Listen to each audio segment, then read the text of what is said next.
Bonjour à toutes et à tous, bienvenue dans la seconde partie de notre émission À l'air libre. On met le cap sur l'Algérie.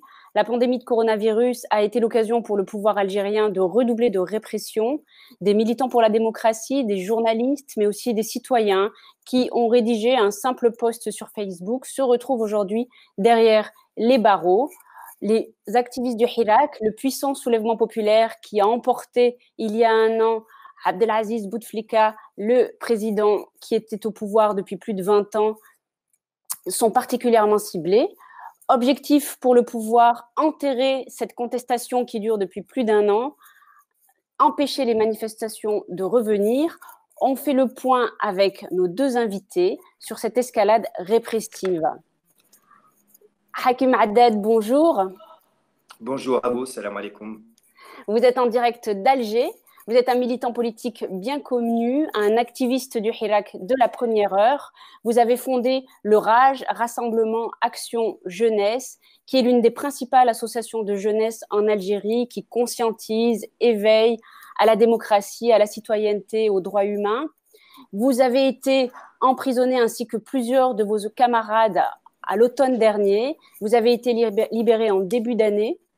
Vous allez nous raconter cette répression. Notre deuxième invité est en direct de New York. Bonjour Abdullah Benadouda. Bonjour Rachida, je suis en direct de Providence, pas très loin de New York. Enchantée.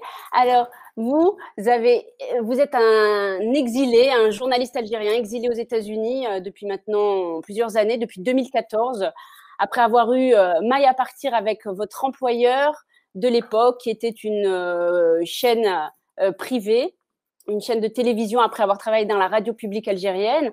Et vous avez eu maille à partir avec votre employeur, mais aussi avec Saïd Bouteflika, qui est aujourd'hui derrière les barreaux et qui se trouvait à l'époque être un pilier du régime. Vous allez nous raconter tout cela. Alors, la pandémie de coronavirus vous a redonné le virus de la radio. Vous avez créé Radio Corona International, RCI, une radio pirate qui permet de diffuser le Hirak, ou en tout cas l'esprit du Hirak, par de l'Algérie, et surtout de dénoncer la répression. C'est bien pour ça que vous avez créé cette radio. Vous allez nous raconter, c'était pour dénoncer la répression qui sévissait. Des centaines de détenus d'opinion politique, manifestants du Hirak, connus ou anonymes, sont aujourd'hui en prison dans les geôles du pays. Ils sont pour la plupart en détention préventive, l'arme du régime pour criminaliser l'activité politique, syndicale, associative et aujourd'hui l'implication au sein du Hirak. Hakim Haddad, je me tourne vers vous. Vous avez enduré cette répression-là. Est-ce que vous pouvez nous raconter, donc en octobre dernier, vous êtes interpellé, arrêté. Vous me disiez même que vous avez été kidnappé. D'abord, merci pour cette émission et bonjour à notre ami à Providence. Et merci pour son et leur travail.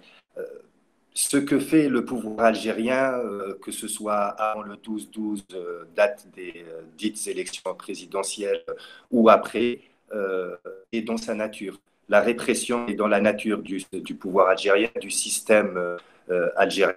Donc, ce n'est pas une très grande surprise pour nous, en tout cas militants d'avant le 22 février 2019, ce n'est pas une surprise pour nous que ce pouvoir en soit arrivé à réprimer de la sorte, même si effectivement on trouve que la répression qui sévit depuis quelques semaines, quelques mois en particulier, est bien plus importante et bien plus forte que ce qui était le cas du temps des années Bouteflika et du bouteflikisme, même si la répression était toujours présente. Qu'est-ce qui vous est arrivé? Vous avez été interpellé, arrêté, vous avez passé plusieurs mois. Moi, comme vous l'avez dit, je suis donc un militant politique, entre autres fondateur de l'association RAJ, et comme tout citoyen algérien et citoyenne algérienne, j'étais impliqué effectivement dans le Hirak, dans les mobilisations, dans les marches du vendredi, du mardi, mais aussi dans d'autres initiatives, des manifestes, des collectifs, etc. Et quand le pouvoir algérien a décidé d'aller vers les élections du 12 décembre, les élections dites présidentielles, après la première vague d'interpellation et de répression très forte et d'emprisonnement de dizaines de jeunes Algériennes et Algériens pour le port de l'emblème Amazir.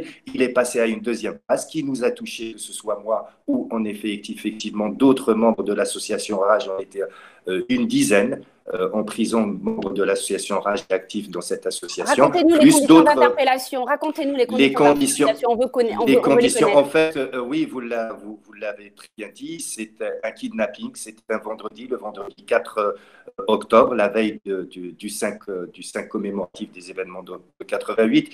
On avait fini Moi, j'avais déjà été interpellé à 12h30, 13h. J'avais passé 2 heures au commissariat, dans un commissariat d'Alger. Ensuite, ils m'ont enlevé les documents, etc. et ils m'ont relâché. J'ai pu participer à la fin des manifestations du vendredi, et en allant boire un café à la fin de la manifestation avec 3 autres amis et camarades membres de l'association, 4 gaillards se présentant membres de la gendarmerie nationale sont venus et nous ont interpellés, nous ont tout simplement kidnappés du café. Il y avait dehors 4 véhicules qui attendaient pour 4 personnes interpellées. Donc, on était ciblés. Il n'y a rien eu d'autre, pas d'autre mot que simplement vous nous suivez en nous tirant avec eux. Et ça a duré, avant d'être présenté au procureur, ça a duré 72 heures. Et ensuite, vous avez passé combien de mois derrière les Donc barreaux? ensuite, nous avons été présentés devant le procureur, ou censé être le procureur de la République, plus le juge qui a émis mandat nous a mis en mandat de dépôt. Nous avons passé exactement 92 jours, en ce qui concerne en tout cas, 3 mois de prison. Et de la même manière que nous avons été arrêtés, ça veut dire sans aucun respect d'aucune procédure de loi judiciaire, policière ou autre. Le 2 janvier, ils sont venus dans nos cellules, en tout cas moi dans ma cellule, puisque j'étais en cellule d'isolement avec d'autres membres, en l'occurrence le président de l'association Abdelouahab Felsaoui.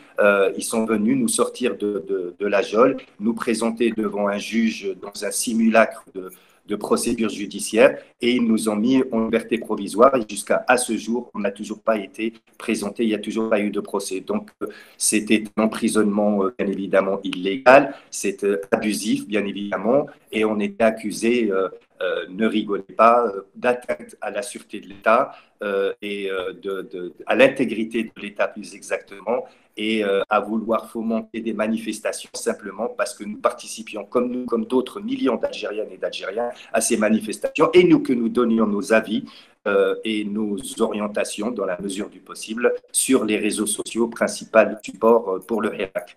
Alors, à quoi ressemble la vie derrière les barreaux en Algérie? À quoi ressemble le jour, la nuit en prison?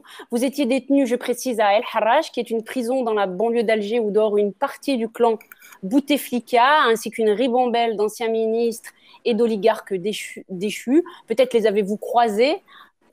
Vous me dites que vous étiez à l'isolement. Ouais, comment ça ressemble? C'est une prison. Il y a peu de barreaux, mais beaucoup de murs très très épais, très très humides, surtout à l'entrée de l'hiver. C'est une prison qui a la particularité d'être une prison de passage. Ça veut dire qu'elle est surchargée, vraiment j'insiste. Je pense qu'il y a minimum le double de personnes qui doivent y être incarcérées. Elle est faite il y a plus de 2500 détenus. La vie est très très très difficile pour tous les détenus, pas seulement pour nous, prisonniers d'opinion ou prisonniers politiques. La vie est très très difficile. Juste pour vous donner un petit exemple, moi j'avais, je dirais même le privilège d'être quelque part en cellule d'isolement avec une autre personne.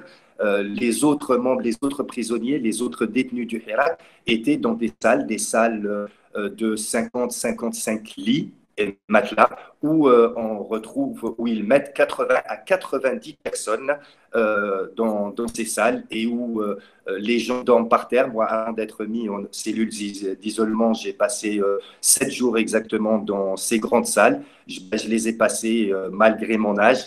À même le sol, il n'y a même pas de matelas, donc c'est vraiment des conditions très très difficiles. Particulièrement, j'insisterai sur les gens qui passent leur temps de détention dans ces grandes salles. En ce qui me concerne, j'ai été mis après 7 jours en cellule d'isolement sous prétexte que, paraît-il, que j'avais été responsable d'une association, etc.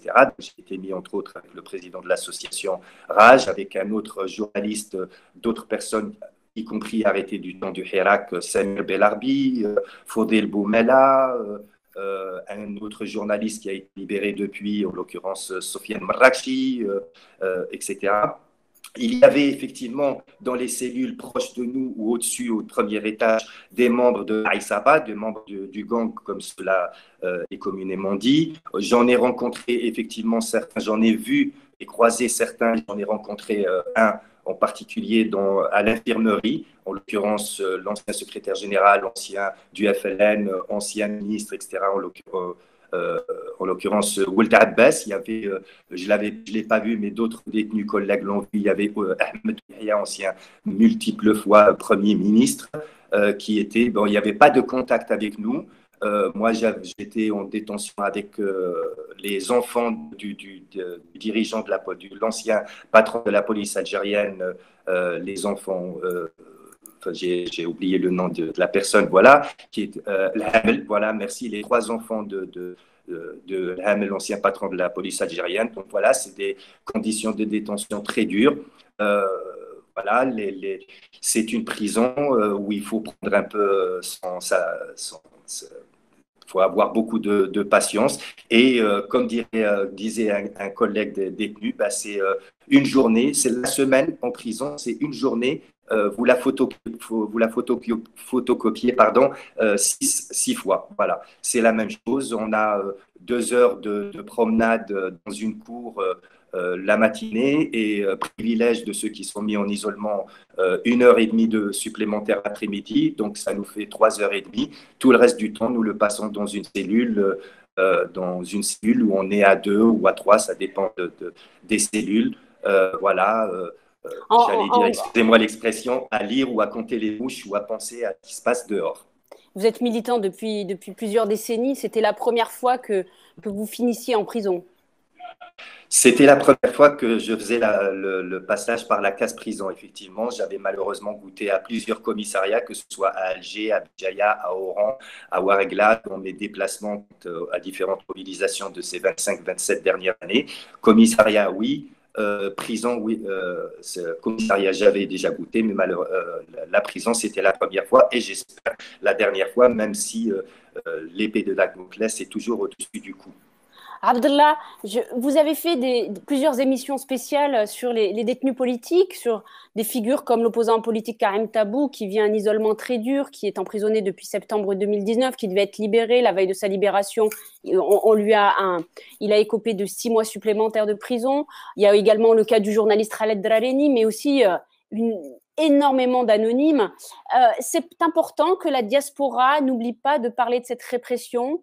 Vous avez créé Radio Corona International, notamment pour ça, pour dénoncer la répression. Vous dédiez d'ailleurs cette radio à tous les otages du régime algérien. Oui, merci de me donner l'opportunité de parler. En fait, à la base, Radio Corona, c'était, soyons honnêtes, vraiment une radio pour briser un peu le confinement et être au contact de nos compatriotes à travers le monde, que ce soit en Algérie ou ailleurs. L'idée aussi, elle était née juste après l'arrêt des manifestations en Algérie. L'idée était née sur Internet de penser de réinventer la révolution au temps de la pandémie. Beaucoup d'initiatives ont été faites. Il y a eu des cinéastes qui ont mis leurs films gratuitement en ligne, des ouvrages, des gens ont commencé à faire des podcasts, des live vidéo, etc. Et moi, j'ai eu l'idée de créer Radio Corona International pour être un peu une réinvention du Hirak. Et malgré nous sommes devenus à un moment donné le porte-voix des détenus parce que ça a coïncidé avec la pandémie et la pandémie elle a coïncidé avec une répression féroce de la part du pouvoir qui clairement a profité de l'arrêt du Hirak et de la pandémie pour asseoir un peu plus la dictature. Donc voilà comment, j'allais dire malgré nous, on est très content de le faire, mais on aurait bien voulu parler d'autre chose, de poésie, d'amour, de liberté, et on passe notre temps à parler des détenus d'opinion, à rappeler qu'ils sont là parce que c'est bizarre, mais on n'est plus très nombreux à le faire en termes de médias. En Algérie, les sites internet où les médias qui sont un peu dans l'opposition du discours officiel sont quasiment fermés. Des sites comme Radio 1, Maghreb Émergent ont été fermés. Des sites comme censurés, on peut dire. Censurés, oui, censurés. Ils ne sont pas accessibles à partir d'Alger. Des affaires en justice pèsent sur eux. Le ministre de la Communication, dans des conférences de presse, menace directement des gens comme El Qadi Ihsan de poursuites judiciaires et d'atteinte à l'autorité de je ne sais qui. Donc les temps sont durs et on s'est retrouvés. On s'est un peu caché au début parce qu'on s'est dit on ne va pas assumer une chose aussi lourde, mais on s'est retrouvés malgré nous à être des rares médias à pouvoir juste rappeler qu'il y a des gens en prison pour leurs opinions. Et c'est considéré comme quelque chose de très subversif. En réalité, c'est tout à fait normal. Alors, vous-même, vous avez éprouvé ce régime. Vous êtes un ancien de la radio publique algérienne, j'expliquais tout à l'heure. Vous êtes passé par la télé privée ensuite. Puis, vous avez quitté l'Algérie en 2014 après une émission qui a déplu à votre employeur et à Saïd Bouteflika, qui était alors un pilier du régime. Aujourd'hui, il est derrière les barreaux. Qu'est-ce qu'il s'est passé? Est-ce que vous pouvez nous raconter ce qui vous est arrivé? Oui, en fait, je travaillais à Dzer TV, qui était une chaîne appartenant à l'oligarque maintenant emprisonné Ali Haddad. Et j'avoue, à l'époque, jusqu'au jour où j'ai eu un problème, on ne m'a jamais embêté. J'avais une émission quotidienne, une sorte de talk show quotidien qui s'appelait Système BZ, qui était très inspiré des talk shows américains et de nulle part ailleurs sur Canal+. Et c'était une émission plutôt libre où je m'occupais du volet un peu politique et éditorial. Et il y avait des chroniqueurs qui parlaient de culture, de société, de tout ça. Et je me souviens, à l'époque, c'était la campagne électorale pour le 4e mandat. C'était déjà un forcing du clan Bouteflika pour le faire élire encore une fois. Et il y avait eu une initiative qui était née dans la tête des spin doctors de la présidence d'organiser une sorte de clip avec plein d'artistes, de chanteurs, de sportifs et d'acteurs pour chanter à la gloire de Bouteflika. Il s'avère qu'il y avait 2 personnes qui travaillaient avec moi qui ont chanté dans le clip et tout naturellement, le lendemain, je les ai invités pour parler de ça et pour dire pourquoi ils l'avaient fait. C'était pour moi un grand moment de télévision parce que c'était de l'autocritique et les gens s'exprimaient librement. À un moment donné, j'ai juste posé une question, est-ce que vous avez été payé pour chanter dans le clip? Et la réponse était oui, nous avons été payés, alors que tout a été monté pour étant oui, tous ces gens chantent bénévolement parce qu'ils adorent notre grand-père Abdelaziz Bouteflika. L'information a fait scandale. Il y avait parmi les artistes l'humoriste Smaïn, la chanteuse Kanza Farah qui était en France. Et du coup, ça a été repris par les médias français qui ne comprenaient pas comment des artistes français pouvaient chanter à la gloire de Bouteflika. Et je pense à l'époque, tous les articles qui ont été faits dans Libération, sur Canal+, et C8 à l'époque, qui ont énervé le régime algérien parce que le régime algérien déteste qu'on parle de lui en mal de l'étranger. Du coup, c'était ma dernière émission. Le lendemain, j'ai été interdit d'antenne. Quelques semaines après, j'ai été forcé de démissionner. Mais j'étais très zen parce que mon émission était une émission à succès. Donc, je me suis dit, je vais aller dans une autre chaîne, prendre mon équipe et faire ce que je veux. Et le fait est qu'en fait, le clan Bouteflika et Saïd Bouteflika en personne, je ne sais pas pourquoi il s'est acharné sur moi personnellement, avait appelé toutes les chaînes privées et tous les médias pour dire cet homme-là ne travaillera plus jamais. Et voilà, j'avais 44 ans, j'avais une femme, j'ai toujours une femme et des enfants et j'ai décidé de partir parce que c'était plus possible. Je ne voulais pas subir ni d'humiliation, ni. Je vous passe les visites quotidiennes des services de sécurité, de la police, de la famille qui se faisait embêter parce que j'ai pas envie de jouer au héros. Je n'ai jamais fait de prison. Il y a des gens comme Hakim qui étaient en prison qui ont plus souffert que moi. Mais voilà, c'est le quotidien de ceux qui veulent faire leur travail, en fait, c'est tout. Vous rappelez qu'il est difficile d'être journaliste aujourd'hui en Algérie et déjà sous Bouteflika. Alors, en même temps, on me dit beaucoup que c'est pire aujourd'hui que sous Bouteflika. Est-ce que c'est le cas? Peut-être, oui, Hakim peut-être pourra vous répondre. Alors déjà, pour les journalistes, Abdallah, est-ce que c'est pire? Je pense que c'est différent. Je ne sais pas si c'est pire ou pas, parce que du temps de Bouteflika, il y avait aussi des gens qui étaient emprisonnés, des gens qui sont morts en prison, comme Hakim Tamalt, comme Tamalt et Mohamed Tamalt, etc. Des gens ont été blacklistés, exilés. Donc, le régime est dans son rôle, comme disait Hakim tout à l'heure. Ce qui est pire, c'est qu'à un moment donné, la fenêtre s'est ouverte avec le Hirak. Les ambitions et les aspirations de liberté ont grandi, le peuple est sorti, et là, ça se referme. Donc, de ce point de vue-là, on peut dire oui que c'est pire, c'est pas à la hauteur des aspirations du peuple qui est sorti le 22 février. Oui, après, en termes de statistiques et de répression, je pense que peut-être qu'il y a eu plus d'arrestations ce dernier mois que pendant toute l'ère de Bouteflika, mais néanmoins, en fait, c'est juste une mise à jour du régime. Moi, de mon point de vue, c'est la même chose. Abdallah, Ouais, Hakim, pardon, vous souhaitez ajouter? oui, juste, effectivement, ce que vient de dire notre ami Nadoula, sur la question des journalistes, on ne peut pas dire que ce soit pire parce qu'effectivement, il y a d'autres journalistes de l'ère Bouteflika qui ont été mis en prison et qui, certains sont décédés. Il vient de citer Mohamed Tamalt en prison.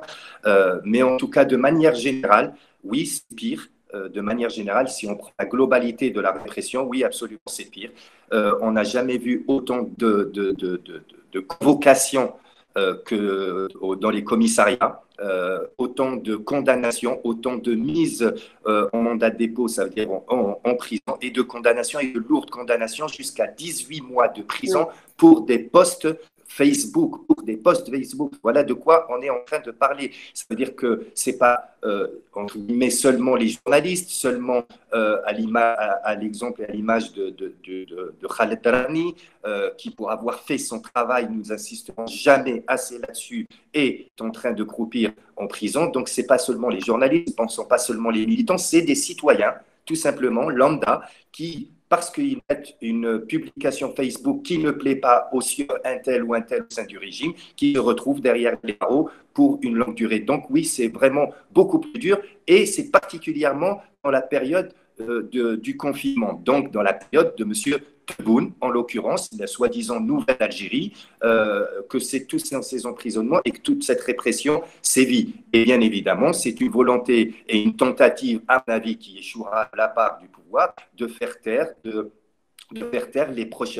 le retour prochain des marches du Hirak, et non pas du Hirak seulement, parce que le Hirak a continué de d'autres manières, et Radio Corona International en est un très bon exemple. Donc oui, la situation est véritablement pire qu'auparavant en termes de répression, oui. Alors, on va écouter un extrait de RCI, Radio Corona International. Bonsoir, salam alaikum. J'ai une révélation à vous faire. Radio Corona est un complot. Mohamed Zarga. Et comme le Hirak est officiellement béni et qu'il va entrer dans le préambule de la Constitution, je prends la précaution de dire que Radio Corona est capable de défendre le néo-Hirak. Vous savez, cette chose étrange, cette entité mystérieuse qui nous envahirait insidieusement et qui serait le fait des ONG et des officines étrangères interlopes. Normalement, c'est le moment où Abdallah lance le générique de la fameuse série Les Envahisseurs, avec un David Vincent local installé dans le lointain Canada pour défendre la patrie menacée. Alors qu'il cherchait un raccourci que jamais il ne trouva. Et qui, par une nuit sombre, le long d'une route solitaire de campagne... Alors qu'il cherchait un raccourci que jamais il ne trouva. Découvrit sur les routes et les sentiers d'Algérie, et sous les savates des marcheurs, des mardis et des vendredis, une infinité de complots. Les envahisseurs. Crier au complot, agiter la main étrangère n'est pas nouveau en Algérie, comme dans de nombreux autres pays soumis à des régimes autoritaires.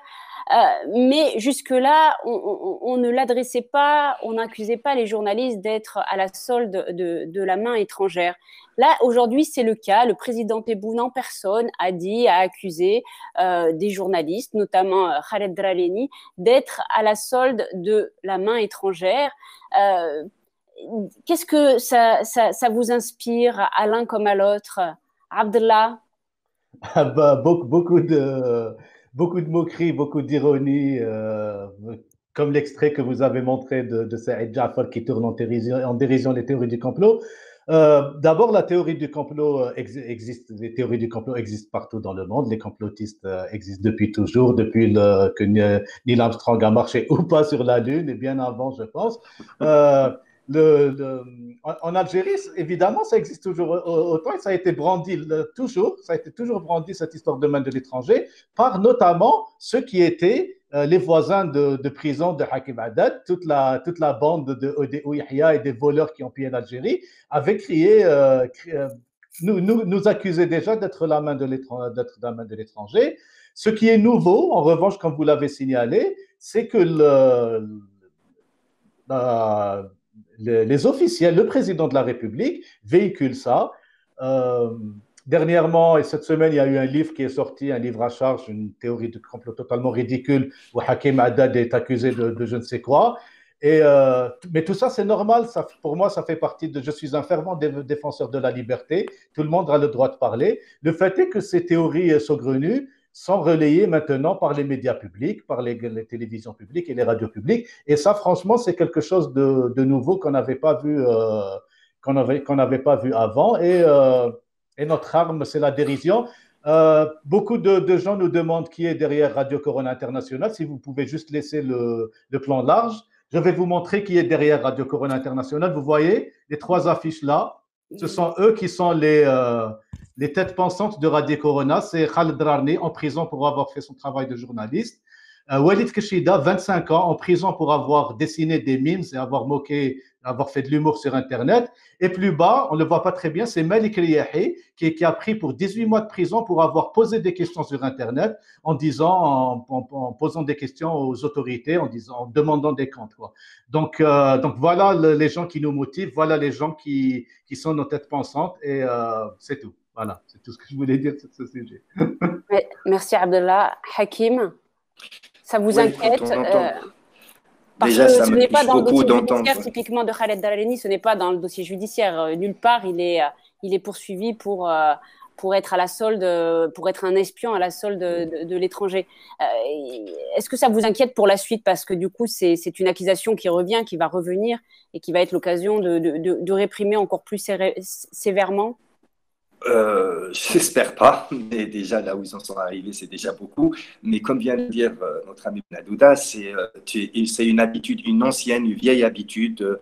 C'est pas nouveau de la part du pouvoir d'utiliser ce genre de méthode, ce genre d'accusation pour essayer de nous faire taire, essayer de décrédibiliser l'adversaire.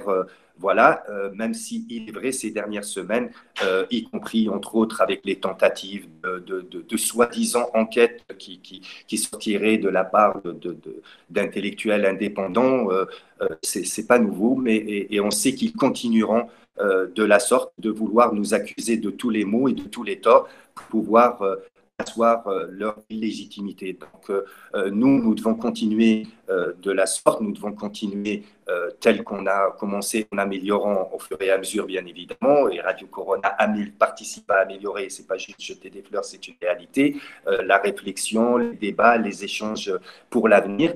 Je pense qu'effectivement, on doit aussi se préparer à une nouvelle étape de répression au moment où ils enlèveront le confinement, parce qu'une très forte demande émane dans la société de la part de la population de la reprise des marches. Certaines marches ont déjà repris malgré des situations de confinement. Donc, il va falloir parer à ça. Nous ne sommes pas Alors, parlons-en du côté de la répression.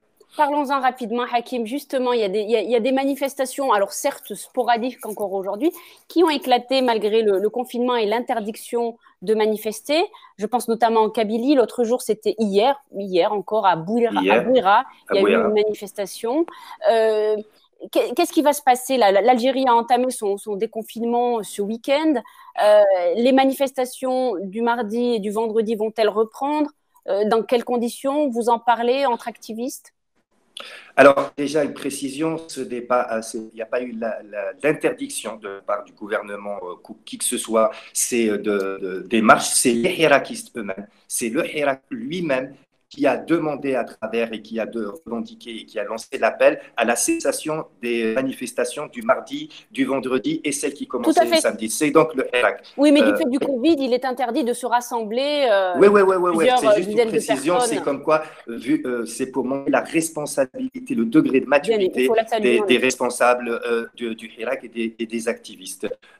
Maintenant, effectivement, depuis, il y a eu un petit flottement d'1 ou 2 semaines au début du confinement, mais depuis, les choses se sont organisées, les citoyens se sont organisés. Moi, je dis souvent, c'est les manifestations du Hirak qui ont cessé momentanément, et ce n'est pas le Hirak en lui-même. Le Hirak a pris de nouvelles manières d'être, s'est auto-organisé en fonction de la situation. Il y avait des campagnes de solidarité avec les détenus. Il y avait, certes, pas dans la rue, à travers les réseaux sociaux, il y avait des campagnes de solidarité pour les démunis qui étaient organisées par les hirakistes eux-mêmes, etc. Donc, il y a eu, je ne veux pas trop tarder à montrer plein d'exemples, mais il y a eu plein de choses qui ont fait perdurer l'esprit du Hirak, tout du moins. Donc oui, depuis quelques semaines, 2-3 semaines, on voit quelques petits rassemblements, quelques rassemblements, quelques manifestations qui ont lieu dans certaines régions d'Algérie, essentiellement le centre et la Kabylie, effectivement. Et il y a une très forte demande de la part des gens, et ce n'est pas une vue de l'esprit. Moi, je l'entends tous les jours, je le lis tous les jours, que les gens reviennent à la rue pour appuyer encore plus les revendications qui étaient les nôtres et qui restent les nôtres, celles de la révolution du 22 février de 2019, la révolution démocratique que nous sommes et que nous n'avons pas encore arrêté de mener. Donc, moi, je suis optimiste. Il y a des initiatives qui se prennent, il y a des réunions à travers des rencontres qui ont lieu entre les collectifs de citoyens, entre des associatifs, entre des intellectuels, des partis politiques regroupés dans le PAD, qui s'appelle le PAD, qui se rencontrent, etc. Donc la situation n'est pas figée. Il y a de la réflexion, il y a des idées, il y a des échanges, il y a de la maturité qui est en train de se faire. Il y a les journalistes comme nos amis de Maghreb émergent, comme d'autres qui s'organisent également en vue, je l'espère, de la prochaine étape. Nous n'en avons pas fini avec ce régime, en tout cas, il n'en a pas fini avec nous. Il y a de la résistance. Abdallah, je me tourne à nouveau vers vous. Ce n'est pas anodin, je ne l'avais pas encore signalé, mais vous diffusez 2 soirs par semaine, pas n'importe quel jour. Vous diffusez le mardi et le vendredi pour être, j'imagine, dans la continuité du Hirak. Alors, vous l'appelez Radio de la fin du monde, Radio Corona International. Moi, je voulais vous demander si ce n'était pas plutôt la radio du nouveau monde.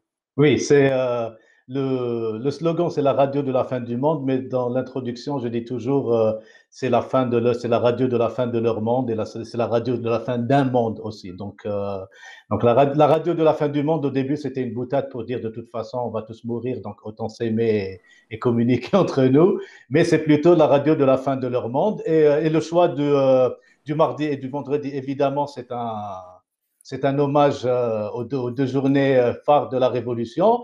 Mais comme l'a dit tout à l'heure Hakim, et comme le pensent tous les gens qui soutiennent le Hirak, ce n'est pas uniquement des marches. Le Hirak, c'est un esprit, c'est un projet de société. Il y a quelques jours, nous avons consacré une émission entière au féminicide en Algérie. Il faut savoir qu'il y a eu 21 femmes qui ont été assassinées parce qu'elles sont femmes depuis le 1er janvier 2020. Et le dossier a été, moi je n'ai fait que relayer l'information, le dossier a été monté, présenté et préparé par 2 jeunes femmes qui s'appellent Wiam et Nariman, qui ont 24 ans, qui sont des féministes convaincues, qui ont fait un véritable travail de fourmi. Et c'est aussi le fait que ce soit des jeunes filles de 24 ans, c'est aussi une des émanations du Hirak. Donc même quand on ne parle pas des marches ou des manifestations, le Hirak a fait naître quelque chose de nouveau et nous sommes très très contents de pouvoir en parler. Voilà. Et il n'y a en effet aucun sujet tabou, et le féminisme a toute sa place. Les luttes féministes d'aujourd'hui ont toute leur place dans cette radio, et il faut le saluer. Alors vendredi, vous avez une idée du programme? On doit faire une réunion. Une réunion de rédaction 2.0 dans un moment, si la connexion le permet. Donc, dès la fin de cette émission, on va se briefer avec… Mais une chose est sûre, on va On va essayer, parce que c'est l'été, de rire un peu, de beaucoup s'amuser. Et on prépare un scoop, enfin, c'est pas un scoop, mais Hakim sait que la dernière semaine du mois de juin est une semaine marquée par beaucoup de commémorations, la commémoration de l'assassinat de Ma'toub Lounès, le chanteur, et de Mohamed Boudiaf aussi. Et on va consacrer la deuxième quinzaine du mois de juin aux questions mémorielles, aux mémoires avec S, à la mémoire collective, à la mémoire individuelle. Donc, à travers Ma'toub, à travers Boudiaf, nous allons nous questionner sur nos mémoires. Merci à tous les deux, en tous les cas, d'avoir été avec nous aujourd'hui. Je vous renvoie, chères spectatrices et spectateurs, vers RCI, la radio de la liberté, la radio de la liberté des femmes et des hommes libres en Algérie et au-delà du fait de la diaspora. L'émission est diffusée, donc je le disais, le vendredi et le mardi à 22h30, heure de Collé à Oran, Alger. Et sur SoundCloud et Facebook. Vous trouverez, je mettrai un lien également dans l'article. Hakim Haddad, merci à vous d'avoir été également avec nous, en espérant que cette épée de Damoclès ne vous renvoie pas à nouveau derrière. En tout cas, ne nous fait pas peur. En tout cas, ne nous fait pas peur, on continue, on n'est que dans le positif. Et saluons votre engagement à tous les deux. Merci, à très bientôt. Nous reviendrons prochainement évoquer la question de l'Algérie dans À l'air libre et notamment la question des débouchés politiques dont nous avons un petit peu discuté avec Hakim. À très bientôt.